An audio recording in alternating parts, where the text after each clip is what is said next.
It has been 9 years since the water crisis in northwest Ohio and southeast Michigan when Lake Erie was covered in that thick algal bloom. Residents were forced to avoid drinking and/or using their own tap water for days. Our Tatiana Cash is following up on the issue and this anniversary, as it were, and has much more for us tonight. Tatiana? Now, Jeff, Melissa, while the Lake Erie doesn't look as bad as it did about 9 years ago, both city leaders as well as residents are saying we still have a water problem. Well, the fact is the science shows that it's not improving. It's been coming and going this year. Sometimes it's pretty green. Today it's moderate, not too bad. It will cook. It will get worse this season. Self-proclaimed Lake Erie waterkeeper, Sandy Bin has lived right next to Lake Erie for years and says the water didn't always look like this. But now the blue-green algae is making waves. We built the house in '87 and the algae started in the late '90s, so it's been here a long time. The National Centers for Coastal Ocean Science released data showing blooming position and severity.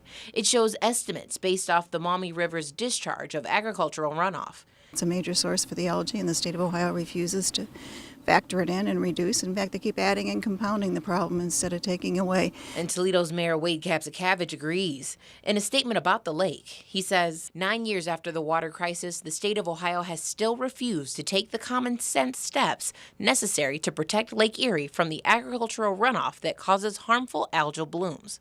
That's why we still have a lake water problem.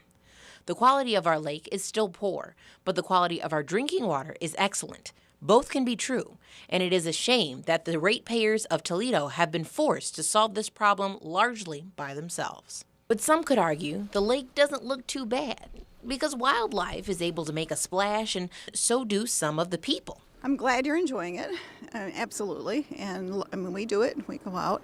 Denying a problem's here doesn't solve it, and the fact that the statistics show that there's not been an improvement, it's not getting better, is extremely frustrating.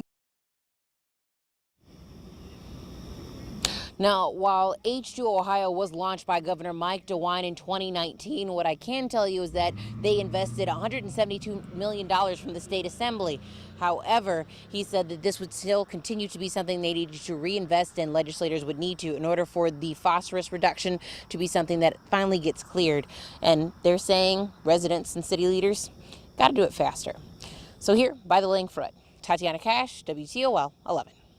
Tatiana, thanks. The Michigan Department of Health is providing information about the health impacts of harmful algal blooms.